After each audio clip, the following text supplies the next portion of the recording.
नमस्कार. आपण पाहत आहात 16 ज्येष्ठांच्या गप्पांचा.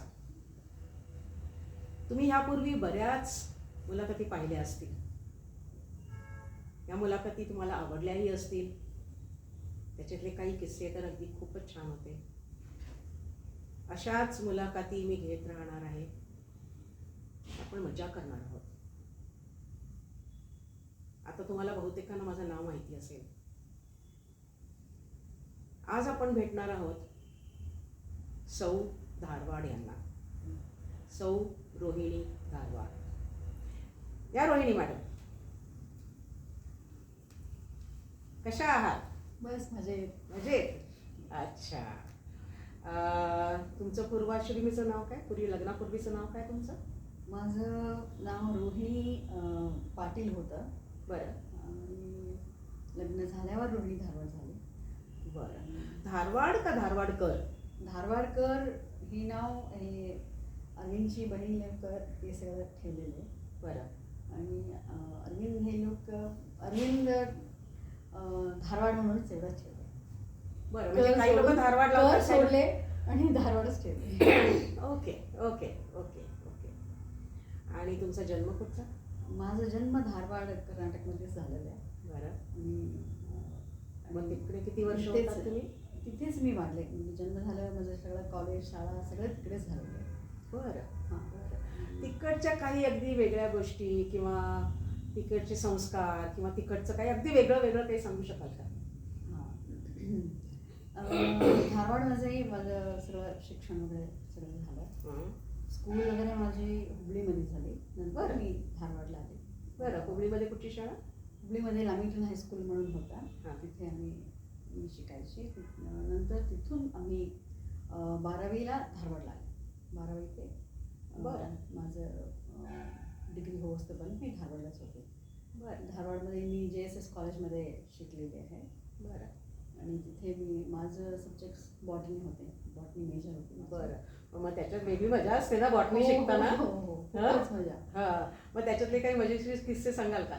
हो. आम्ही ॲक्च्युली आमचे बॉटनी डिपार्टमेंटमध्ये आम्ही ओन्ली 14 मुली होते. एकदम कमीच मुलीच होते. मुलं होतेच नाही. एकच मुलगा होता. त्यांना पण आम्ही पळून दिलं. तो एकटाच होता आणि इतकं तो त्याला कसं तरी व्हायला लागलं. तर सगळ्या मुलींबरोबर कसं हे करायचं म्हणून तो गेला. नंतर आम्ही होते. आणि ॲक्च्युली आमच्या कॉलेजमध्ये असं कॉलेज ट्रिप म्हणजे असं कलेक्शन वगैरे बॉटॅनिकल कलेक्शन बाहेर घेऊन एज्युकेशनल टूर. एज्युकेशनल टूर म्हणून घेऊन जायचा. असं 2-3 दिवस असं मी बाहेर जायचं. तेव्हा आम्ही गेले होते कारवारला गेले होते. बरं. आणि सगळं प्लॅन्स वगैरे कलेक्ट करायचं होता सगळ्यांना. आणि आमचं हेड ऑफ डिपार्टमेंट सांगितलं पिऊनला बोलून की हे सगळं प्लॅन्स आणायचं आणि ते सगळं प्लॅन्स आमचं एक्झाममध्ये ठेवणार. पण मग प्लांट्सची नावं वगैरे सांगितली तुम्हाला? नाही, आम्हाला काही नाही सांगितलं. आणायला त्यांना सांगितलं. आणि तो पिऊन सगळं आणला, पिशवी भरून आणला आणि दाखवलं नाही आणि एक्झाममध्ये आम्हाला ठेवलं. बरं. आणि आम्ही ॲज युजल आम्ही सगळं तयार करून गेलेलं आहे. आणि काय युजली काय होतं, काही नवीन काहीतरी प्लॅन्स ठेवतात आणि तुम्ही काय करता ते नाव आणि त्याच्या फॅमिली हे सगळं ते हिस्ट्री काय आहे ते सगळं तुम्हाला सांगावं लागतं. आणि तो सगळं प्लॅन्स हॉलमध्ये सगळं ठेवून बाहेर आला. बरं. एक्झाम हॉलमध्ये सगळं ठेवून लॅबमध्ये आम्ही बाहेर आले की मी सगळे बाहेर मुली थांबले होते. त्याला बोलवले, काय रे काय ठेवलं आत? मला माहिती नाही. अरे तुला माहिती नसेल असं कसं होतं, सांग मग म्हणाला नाही 1-2 मी सांगू शकते, बाकी काही मलाच माहिती नाही असं म्हणाला. आम्ही ॲज युजल आत गेले. माय गॉड, आम्ही इतकं घाबरलेले. काय प्लॅन्स ठेवले म्हणजे सगळं म्हणजे एकदम असं झालं ना. नंतर सगळं परीक्षा होऊन सगळं आठवण आले, सगळं झालं, पेपर दिले, वायवा झालं. नंतर बाहेर आल्यावर तो पिऊनला एवढं सगळं मारले काय कसं काय कुठून शोधून तू पण केलं होतं. पण हे इंग्लिश स्कूल होती का कसं काय? कन्नड असतं? नाही, हे कॉलेजमध्येच BSc मध्ये. अच्छा, सॉरी, कॉलेजमध्ये इंग्लिश. इंग्लिश. Okay okay. म्हणजे असं काही नवीन नवीन काहीतरी आम्ही मजा मजा करायचा कॉलेजमध्ये. एक दोनदा पण मग आम्ही ते अवघड गेलं का त्यावेळेला तुम्हाला डिफिकल्ट होतं का? नाही, अवघड म्हणजे एक दोन असं प्लॅन्स ठेवले होते की आउट ऑफ द आमचं हे सोच के बाहेर असं होता. बरं बरं बरं बरं बरं. नंतर सगळं झाल्यावर एक्झाम झाल्यावर आमचं डिपार्टमेंटचं आम्हाला जे शिकवायचं सरनं विचारलं की काय हे असं ठेवलं, ते म्हणाले नाही असं ठेवायला सांगितलं होतं मला. मग बापरे, असं पण असं होतं कधी कधी ना आउट ऑफ द हो हो प्रश्नच नाही. हो हो सिलेबसच्या बाहेर असल्यासारखं. कधी कधी हां हां, होतं. हां. पण छान होतं. That was nice experience. आणि त्याच्यानंतर एकदा आम्ही ह्याला गेले होते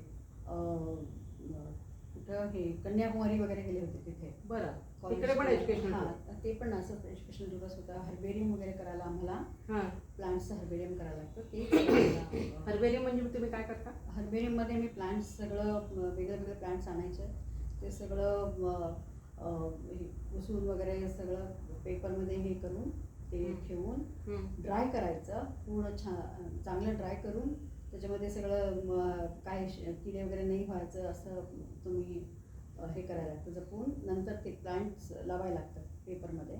ते एक्झाममध्ये तुम्हाला हे करायला लागतं, सबमिट करायला लागतं. बरं. हां, तुम्ही काय काय नवीन नवीन प्लांट्स हे केले, कलेक्ट केले, काय काय केले, त्याचे काय काय कॅरेक्टर्स आहेत ते सगळं लिहून हे करायचं. त्याच्यावर तुम्हाला viva questions okay okay okay. असं आम्ही ते पण करते. आणि हे स्लाइड्स वगैरे करायला लागतात. हां. ते म्हणजे खूपच छान एक्सपिरियन्स आम्हाला. म्हणजे नवीन नवीन प्लांट्स, नवीन नवीन सगळे स्लाइड्स असतं, ते सगळं शिकायला इंटरेस्टिंग वाटतंय. खूपच इंटरेस्टिंग वाटतं. आणि सगळं मुली जायचं सगळं प्लांट्स का इतकं शोधून शोधून नवीन नवीन प्लांट्स आणायला लागतं ना. म्हणजे हां समथिंग ग्रेट असं वाटायचं. आणि हे कॉलेजमधलं. हां, हे कॉलेजचं होतं. त्याच्यानंतर तुम्ही नोकरी वगैरे केली का? मी नोकरी नाही केली. बरं. मी 6 महिने ह्याच्यात सुरतला होते तेव्हा केली. शाळा माझी मुलगी झाल्यावर मी त्या शाळेमध्येच शिकत होते. बरं. तिच्याबरोबरच असं हेल्पिंग टीचर म्हणून होत होते. अच्छा. That is after marriage. That is after marriage. अच्छा. मग कॉलेज संपल्यानंतर काय? कॉलेज संपल्यानंतर मी एक 6 महिने मी कम्प्युटर शिकले. तेव्हा एकदम कम्प्युटर नवीन होता. आणि कोबोल आणि हे सगळं लँग्वेजेस वगैरे शिकायला मी एकटी मुलगी होती की सगळं बाकी 8-10 इंजिनिअरिंग स्टुडंट्स होते आणि एकच कम्प्युटर होता. हो. आणि तो पण शिकवायचं टीचर अमेरिकन आलेला तेव्हाच नवीन. आणि एक कम्प्युटर ठेवून तो शिकवायचा. आणि ते सगळं इंजिनिअरिंग मुलं त्याच्यावर तुटून पडलेलं आहे एका कम्प्युटर. आणि मी एकटी. बापरे, मला इतकं हे व्हायचं का म्हणजे that was something new experience होता मला. नवीन लँग्वेज असं कोबोल आणि हे सगळं शिकले तेव्हा भाषा. ते काय आता वापरायला होतं की नाही. त्याच्यानंतर लग्न झालं. त्याच्यानंतर आमचं लग्न झालं. 89मध्ये आमचं लग्न झालं. बरं. लग्न होऊन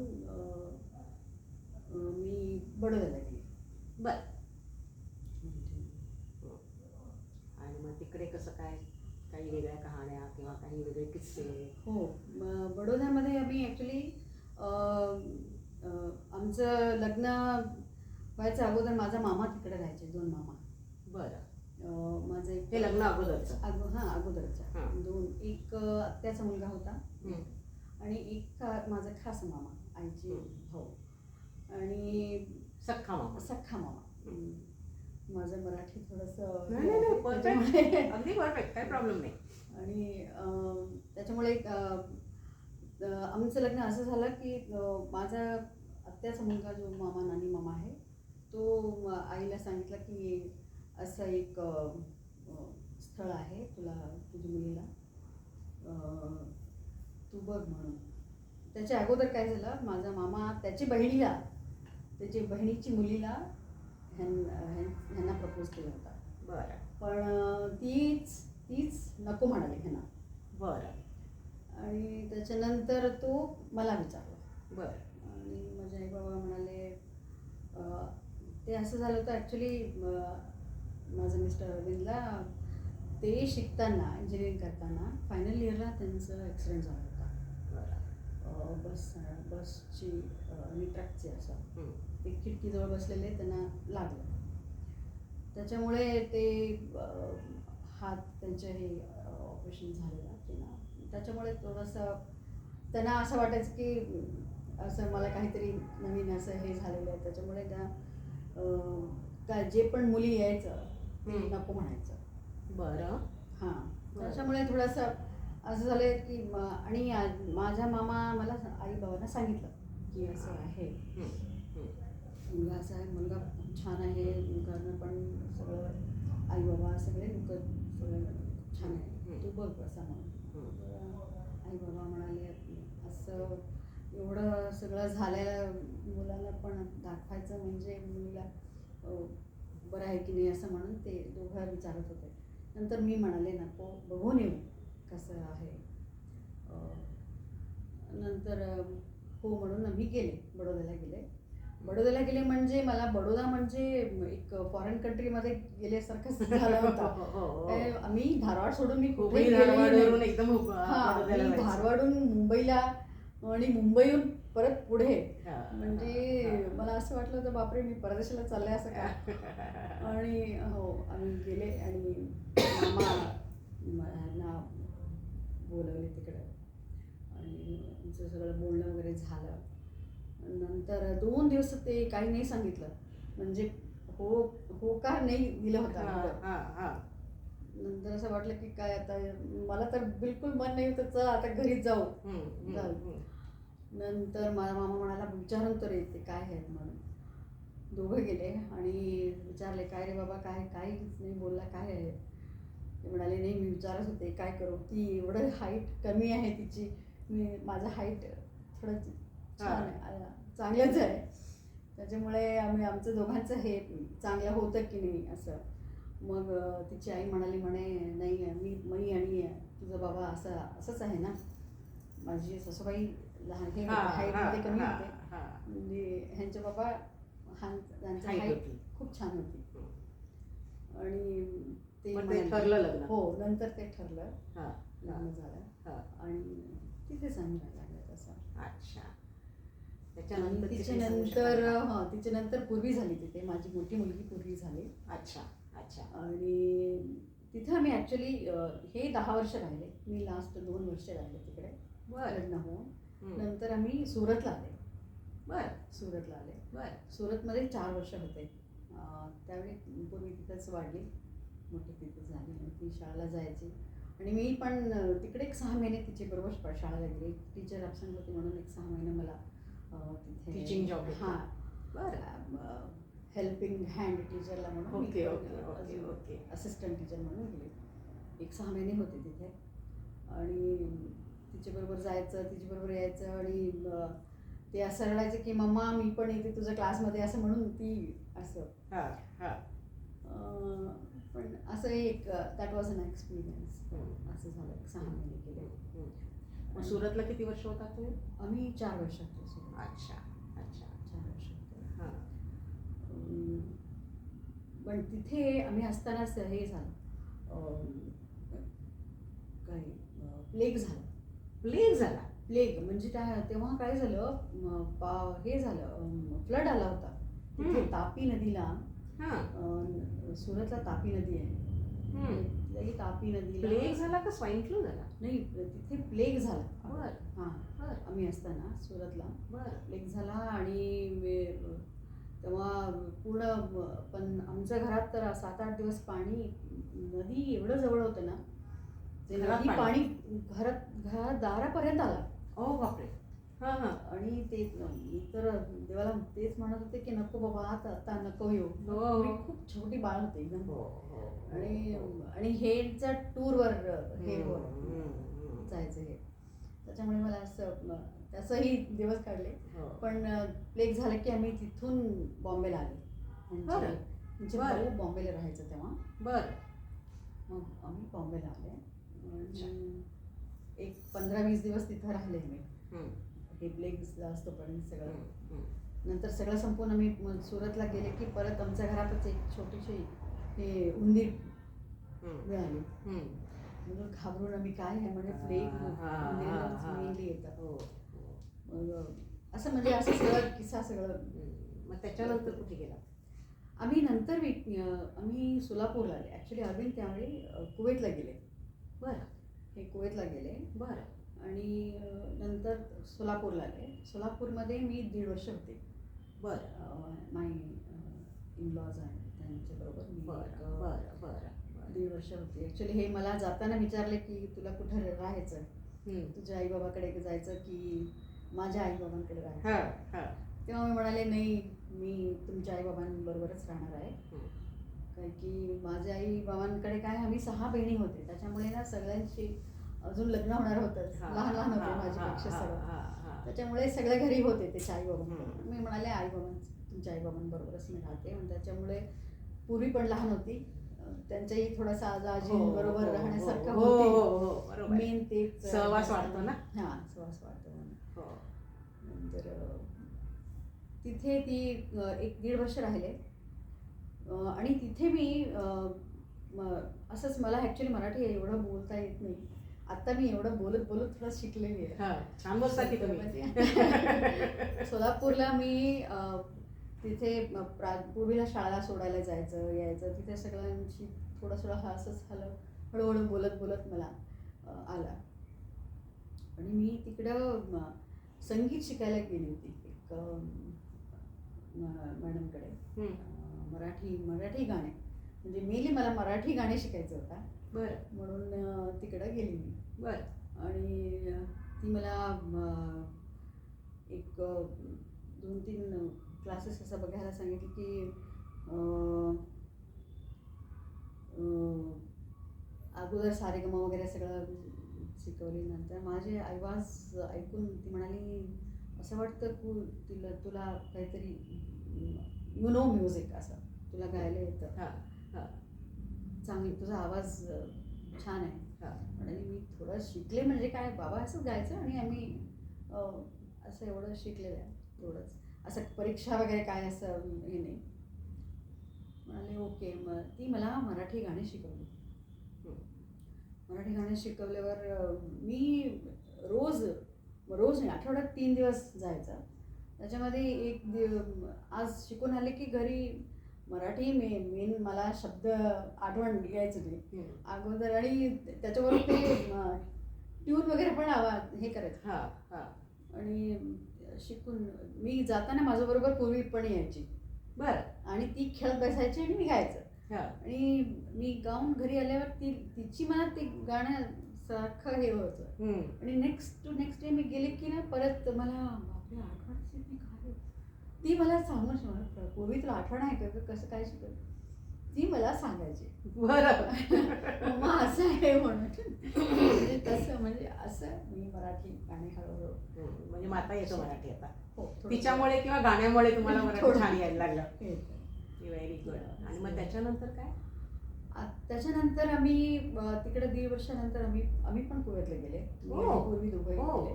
ओके. मग आमचं तिकडं ऑलमोस्ट 14 इयर्स तिकडचं आयुष्य तर फार वेगळं असेल ना. त्याच्यातला एखाद दुसरा किस्सा सांगा ना. हो, 14 इयर्स म्हणजे तिची शाळा वगैरे तिथंच सुरू झालं. ती 1ली पासून 12वी पर्यंत तिकडं झालं तिची. बरं. त्याच्यामुळे मलाही तिकडं खूपसे भाषा म्हण, तिकडचे लोकांचं वागणं म्हण सगळं कळलं. मग तिकडची भाषा येते तुम्हाला? हो. तिकडं मी काय झालं ॲक्च्युली पूर्वीला एक सब्जेक्ट होता अरेबिक.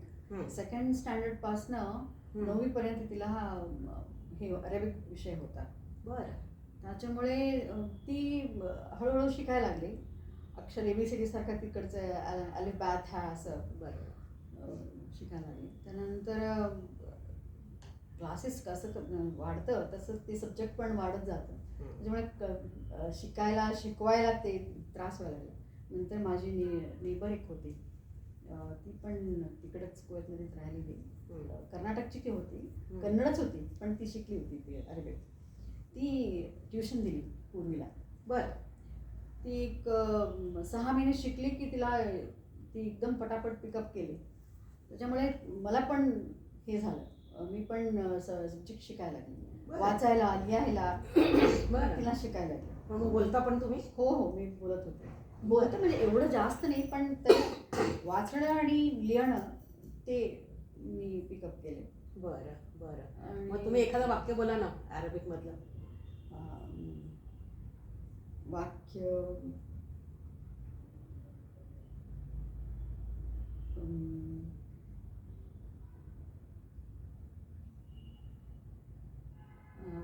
आता आठवण मला खूप खूप हे झालं. काही पण बोला. मला अरेबिया खूप आवडलं, मला कुवेत खूप आवडलं. हां.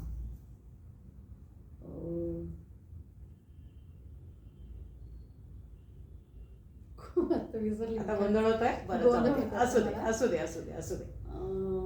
खूप दिवस झाला तर मला खुल्लुझेन ऑल वेल ऑल नाईस लाईक खूप वर्ष झालं तर मला आठवण ठीक आहे, नाही. That's okay. आणि अजून काही शिकलात का मग त्याच्यात?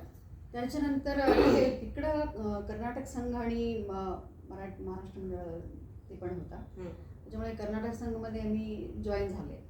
बरं. आणि त्याच्यानंतर कन्नडचं सगळ्या प्रोग्रॅममध्ये सगळं पार्टिसिपेट करणं.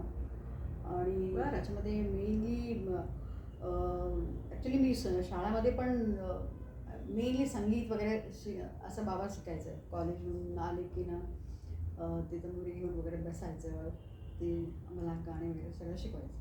त्याच्यामुळे मी कॉम्पिटिशन्समध्ये पण भाग घ्यायचे. त्यामुळे कॉलेजमध्ये इंटर कॉलेज स्कूल सगळ्यामध्ये मी ऑलवेज मग तुम्ही तिकडे पण हां कुवेतला पण हे केलं? हो, कुवेतला पण ते मीही केलं. कुवेतला पण मी कर्नाटक संघचे प्रोग्राम वगैरे त्याच्यामध्ये भाग घ्यायची. बरं. आणि लेडीजना शिकायची. बरं. मुलांना पण शिकायचं. त्याच्यामुळे कर्नाटक संगीत. हो, कर्नाटक संगीत. अरे वा. हां. आणि तिकडं पण हे लेडीजचा ग्रुप होता मोठं, त्यांना पण शिकायचं. त्याच्यामध्ये पण हे होता 2 ग्रुप, कर्नाटक संगीतचं आणि हिंदुस्थानी संगीत. बरं. आणि त्याच्यामध्ये पण कॉम्पिटिशन खूप होते. आणि ते सगळं जे कर्नाटकी होते ते सगळं नंतर माझ्याकडे शिकायला आले. बरं. माझं शिकत होते असं. आणि माझं 1-2दा असं आणि मोस्ट ऑफ द प्रोग्राम्समध्ये सगळं इंट्रोडक्शन जे आहे ते सगळं गाणी मीच गायचे. अच्छा. हां. त्याच्यातल्या 1-2 ओळी म्हणा ना. ओम तत्सत् श्री नारायणने पुरुषोत्तम गुरुने सिद्ध बुद्धनी स्कंद विनायक सविता पावकनी वासुदेव गोविश्वरूपने चिदानंद हरिणे अद्वितीयने अकाल निर्भय आत्मलिंग शिवने आत्मलिंग शिवने आत्मलिंग शिवने. ओम तत्सत् श्री नारायणने पुरुषोत्तम गुरुने सिद्ध बुद्धनी स्कंद विनायक सविता पावकनी. उत्तम. खूपच छान. तिकडचे लोक खूप खुश झाले असते. हो, कर्नाटक संगीताने मी गायचे. प्रश्नच नाही. खूपच त्याच्यानंतर, छान. हो. याच्यापुढे आणखीन काही बोलायचंय का आपल्याला? मला वाटतं खूपच सुंदर गाता तुम्ही. आता हा मूड नको घालवूया आपण. आणि त्याच्या आधी केअर फाउंडेशन तर्फे तुम्हाला एक छोटंसं रोप आहे जास्वंदाचं. लावा बाहेर कुठेतरी. छान फुलं येतील त्याला तुम्हाला. हो, हे जास्वंदाचंच आहे. आणि 16 ज्येष्ठांच्या गप्पांचा यांच्याकडून एक छोटंसं टोकन. फार काही मोठं नाहीये. थँक्यू सो मच तुमच्यासाठी. थँक्यू. हा आवाज रोज ऐकायला मिळत नाही. उत्तम आवाज आहे. मी यांच्याकडनं नंतर आणखी 10 गाणी ऐकून घेणार आहे किंवा मी त्या रेकॉर्ड करणार आहे. पण आता त्यांनाही उशीर होतोय, त्यामुळे आता आपण इकडे थांबूया. नक्की पहा रोहिणी मॅडमची मुलाखत. याच्या अगोदरच्या पण मुलाखती पहा, यानंतर येतील त्या नवीन मुलाखती तर पहाच पहा.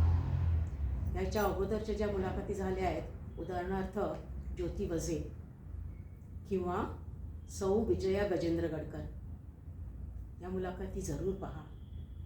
आत्तापुरतं धन्यवाद. लवकरच भेटूया माझ्या नवीन मुलाखतीबरोबर. नमस्कार.